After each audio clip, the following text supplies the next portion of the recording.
Hi Beasties, welcome back to our channel. This is Rovek, your Beast friend. This is DJ.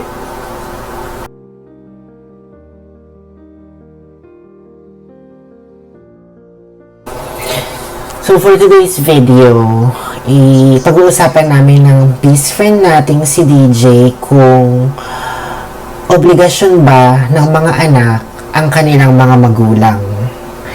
So, we're going to give our own opinions for this video. Pero yung mga opinion namin is, opinion lang naman namin to. We're not experts. So, wag nyo kaming i-quote sa mga bagay na sasabihin namin. Siguro mga pang ano lang to, entertainment purposes only. So, yeah. Yung kanya-kanya nating paniniwala. Hindi kami psychologist, hindi rin kami lawyer, so hindi namin pinupush yung mga sarili naming opinion. Gusto lang namin siyang pag-uusapan. Parang ano lang to, based on our personal experiences. So yeah, let's start with the video. Oh, anong meron ka dyan? Kailangan syempre may kinakain tayo. Dapat. So ito nga, meron akong dark mocha frap blended all blended with dahil ako to. Inorti ka naman dyan sa blended all blended with mo. Ako ito lang, matcha with lavender foam. Ganda! Learn din akong cookies from Starbucks and also planet. At syempre dapat hindi tayo gumagamit ng plastic straw. Kailangan glass. Pakinggan nyo, glass yan. Okay lang, ano naman sa akin? Paper, So, meron ako dito ang pagkain. Ano daw to? Pinadala to sa akin ng Starbucks. Thank you, Starbucks US. Ganda! Sponsor! Brownies. Pero ang totoo, bayad po ito. Binayaran ko sila para padala nila ako ng pagkain. Yung totoo, delivery lang talaga to. Yeah. Meron ako chocolate croissant. Uy, parang ang sarap naman yun. Paano o syokla? Kasi mga syokla po kami. Paano ang chocolate? At syempre ang aking favoritism. Ano daw to? Ano ba yung favoritism ko? Ang aking chicken and egg with maple syrup. Kainin kayo guys. I mean, kuhanin kayo ng pagkain nyo. Sabay nyo kami kumain habang Nagkakwentuhan tayo. yeah. So let's start with the chismisan.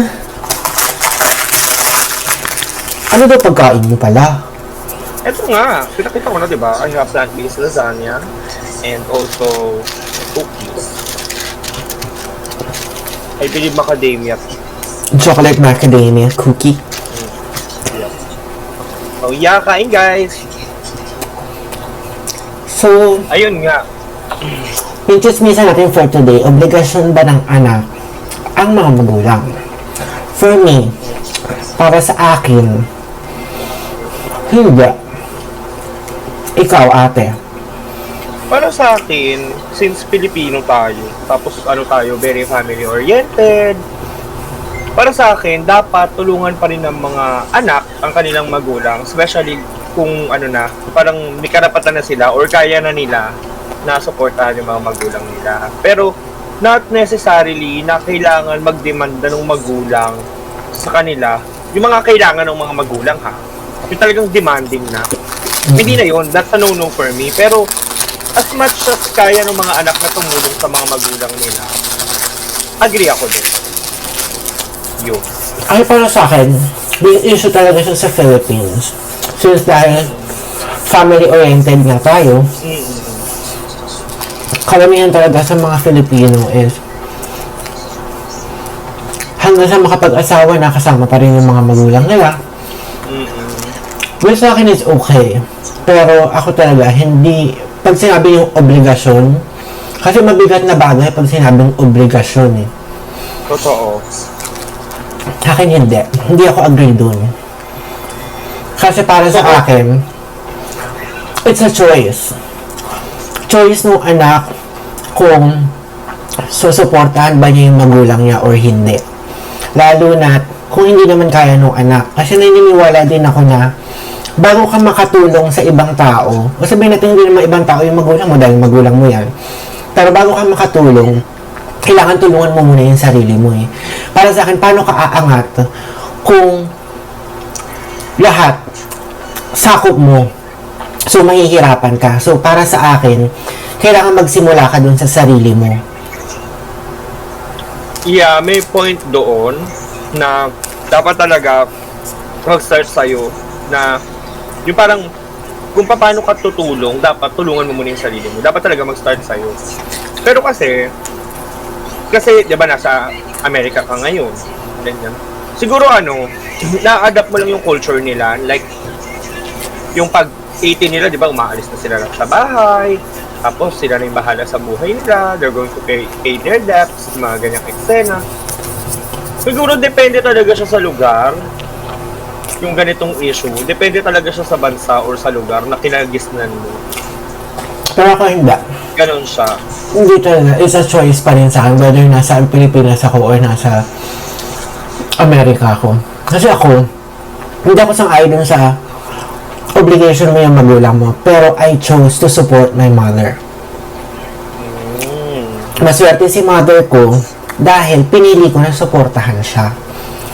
Kaya hindi ko masisisi yung mga ibang anak kung hindi nila kaya o ayaw nilang suportahan yung mga magulang nila.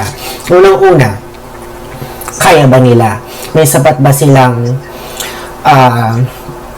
resources para suportahan yung magulang nila? Pangalawa, wala na akong maisip. So una, may sapat ba silang resources?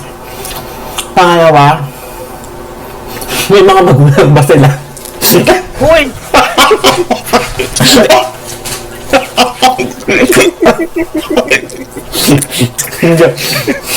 Amat? Hindi. Joke lang. Joke lang. Ang tanong, kinikilala pa ba sila ng mga magulang nila? Meron ba silang mga magulang talaga na dapat supportahan? So, depende talaga pala sa tao. Depende sa eksena ng tao. Pero sa akin yun nga, I chose to support my mother. Hindi dahil inuubig ako yung sarili ko. Kasi kahit anong oras, pwede kong ikat yung... Ito lang ako sarili ko lang opinion to. Sabihin nyo lang masama ang ugali ko, pero kahit anong oras, tawag dito, pwede ko siyang hindi supportahan kung gugustuhin ko. Pero choice ko yun. Choice ko. At saka, tawag dito, kaya lang ako hindi nag-i-agree dun sa inoobligado nila yung mga anak nila. Kasi parang, ang dating sa akin, nagiging liable na yung mga anak nila para sa kanila. Ginagawa nilang liability yung mga anak nila. Nire-require na, nagtatrabaho ka na, magbigay ka ng pang ganito sa kuryente, o ikaw na magbayad ng bahay. Bakit? At unang-una para sa akin yung hiniling ba nung anak na mabuhay sila sa mundo? Yun ang unang-una ko. At saka, yung mga nanay na, porkit nanay or tatay na mahirap ang buhay, nasisisihin yung anak, hirap-hirap ng buhay, yung mga ganong eksena, na bakit kailangan sisihin yung anak? Dahil hindi naman nila hiniling na mabuhay sila sa mundo. Unang-una, kayo yung nag-make love ng asawa nyo. Pero na nga lang dun sa mga talagang mag-asawa na pinano nilang magkaanak, ha?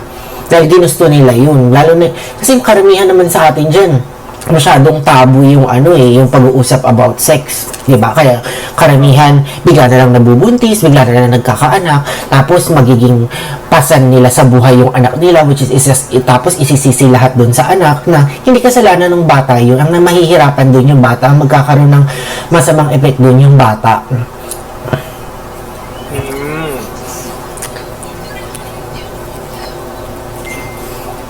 So parang din sa akin, nasa pagpapalaki din yun, at saka kung paano itininatin ng magulang yung mga anak nila. Tama. Pero, hindi naman sa... Paano ba to? Sabi ko, di ba kanina, okay sa akin na parang inoobliga ng mga magulang yung anak nila to support them. Pero hindi ibig sabihin ng obligasyon na kasama dun yung demand. Kasi may mga tao na like may mga families na talagang nagde-demand na dapat ganito ako kasi binuhay kita ng ganyan. Alam mo yon, especially yung mga tao na naging successful na, parang iba na kasi yung dating sa kanila eh. Ang eksena ng mga magulang, pag successful na yung anak, sasabihin, dapat ganito yung buhay ko kasi binigyan kita ng maganda na buhay. Hindi ako agree doon talaga. Pero kasi, dapat lang din para sa akin na maobliga ang mga anak nila na suportahan yung mga magulang nila kasi, alam mo yun, to give back what they give to you. Alam mo yun? Kasi kung... Hindi kasi sinasabi kong maano ako na inaano ko, pinipilit ko yung mga tao na obligahin yung sarili nila to support their families. Pero kasi part kasi ng culture natin yun as Filipino. So yeah, yun yung nakasanayan ko at yun yung mag-i-stick ako forever.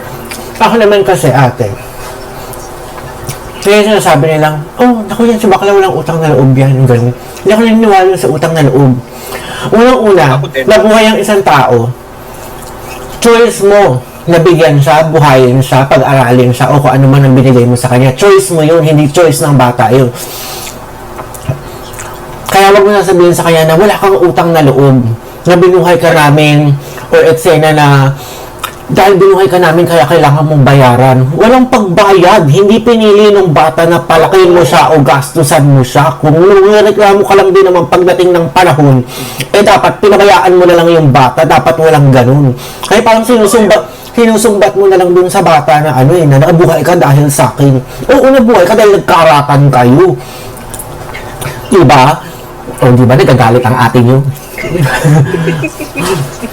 Pero sa akin, hindi dapat isisihin yung bata yung utang na loob na binuhay kita. Pag yung narcissist yun, mga ate, mga best friend. Hindi natin pwede sabihin na sa tao, or kahit hindi mo anak yung parang isusumbat mo sa tao yung ginawa mo. Oo, ang pangit nun, te. Pinili mo yun eh, choice mo yun eh. Gusto ko magsalita ng masama, nagigigil ako. Hindi, ayun. Gusto ko lang din malaman ng mga best friends natin kung paano tayo. Kasi kami personally, kami dalawa ni ate nyo, Ruby. Hindi kami nagsusumbatan kahit kailan, hindi namin We support each other. Alam mo yung kahit sobrang down na yung isang isa o sabihin na natin hindi motivated yung isa sa isang bagay. Yung kahit sabihin na natin, minsan mahirap sa part ng isang taong i-motivate yung isang taong walang motivation sa pagkatao niya. Pero, tigo, kaya mo yan. Tumayo ka, kumilos ka, ganun. Totoo yun. Kaya, sabi nga nila, di ba, you only need one person to believe in you para mapatunayan mo na kaya mo. Yun. Totoo. Yun ang natutunan ko in life talaga dahil sa atin yun. Kasi yung kinikwento namin ngayon, ako yun. Ako talaga yun. Motivation sa sarili. So, yun. Ako talaga yun. Wala talaga akong motivation sa sarili. I actually don't have work right now. Tapos, nakatira pa rin ako sa family ko. Kaya, para sa akin kung magkakaroon man ako or kakayanin ko man itong ganito, yung ginagawa natin ngayon, like, yung nag-film, nag-ano sa YouTube, baka mamaya kasi, di ba, makatulong to sa family ko, inuobliga ko yung sarili ko to support my family. Para sa akin, perfect yung obligahan mo yung sarili mo. Pero para obligahan ka ng parents mo, hindi tama sa akin yun. Ako yung yun. Okay lang sa akin yun. Huwag lang nila akong aanuhin. Huwag lang nila akong... Ang tawag dito? Huwag lang sila magde-demand sa akin kasi ibang usapan na yun. That's another story. Pero alam mo, gusto ko talaga pinag-uusapan yung mga ganitong bagay, yung mga isyong ganyan, kung paano siya nakaka-affect dun sa mental health ng mga patao. May kanya-kanya tayong opinion. Mga besties, may kanya-kanya din kayong mga opinion. So, Feel free. Feel free to share it. Oo, mag-comment na kayo na mag-comment. Ano bang masasabi nyo sa mga ganitong issue? Kasi sure ako na ano din kami. talagang hindi rin namin alam masyado yung pinagsasabi. I mean, alam namin, pero hindi siya constructive. Hindi, kasi, Oo. ano to eh, hindi naman kami scripted eh. Nag-uusap kami. Ulap lang, chismisan. Para lang tayo chismisan lang. magkakaibigan dito na magchismisan. Sumama Talaga kayo lang sa amin. Kaibigan namin kayong lahat, ganyan. Tama. Tama naman sa tao na hindi constructive ang pag-thinking, di ba? Walang tama at mali sa mga pinagsasabi natin. Lagi nyo yung tatandaan. Free speech, mga bestie. Whether masama man yan, kung hindi masyadong kagandahan, welcome yan dito sa Best Friends Diary. Totoo yan. Kaya tayo may diary. Kasi, kumbaga dito sa channel na to, gusto namin mailabas yung saloobin ng bawat isa. Yung, Hindi lang namin, lahat kayo. Lahat tayo, dapat. Parang gagawin natin tong freedom wall. Oh, perfect yung freedom wall. Gagawin natin yung freedom wall tong channel na to. Oo, ayun, makashare kayo mga bestie. Pero, to conclude this whole conversation, para sa ating neurotic, hindi ako sang-ayon na obligasyon ng anak yung magulang. Choice pa rin siya. Choice siya, pipiliin mo kung susuportahan mo ba yung magulang mo or hindi. Siguro kung i-construct ko yung mga pinagsasabi ko kanina, doon din ako sa punto na magiging choice na lang din ng bata or yung anak na suportahan yung magulang. Yun. So, marami tayong na pag-usapan dito, di ba? Nabanggit ko yun, narcissist kanina. So, marami pa kaming dapat pag-usapan ng atin nyo about mental health. So, stay tuned to our channel dahil pag-uusapan natin ang ating mga mental health dito at libre kayong lahat. Share your experiences kung ano mga pinagdadaanan nyo dahil kami may mga pinagdadaanan din sa buhay. Magtulungan tayong lahat. Nandito kami, guys, or besties. Nandito kami, besties, para tulungan kayo at tulungan nyo rin kami sa mga pinagdadaanan natin. Lalo pat ngayong panahon na, ito ang hirap talaga ng 2024, aminin na natin. Hindi lang sa work, hindi lang sa normal or sa daily basis na ginagawa niyo. Iba talaga ang atake ng mental health ngayong panahon. Sobrang lala niya. So anyways, sana nag-enjoy kayo sa panonood or sa pakikipag-usap sa amin. Don't forget to like, share, and subscribe to our YouTube channel. And yeah, bye! Bye! Thank you, besties! Kaboom! Marunong na tayong mag-outro! Yung today's video, we're going to tackle about an issue regarding sa kung if parang pag 80 years old ka na ba, parang okay pa ba na support ka ng magulang mo or hindi na? Hindi yun, te. Ang issue. Ano ba? Ano ba? Bakla? Kaya ang issue, kung obligasyon ba ng anak ang mga magulang? Ay, sorry. Vice versa yung nagawa ko. Mm-mm. Pasensya ka na.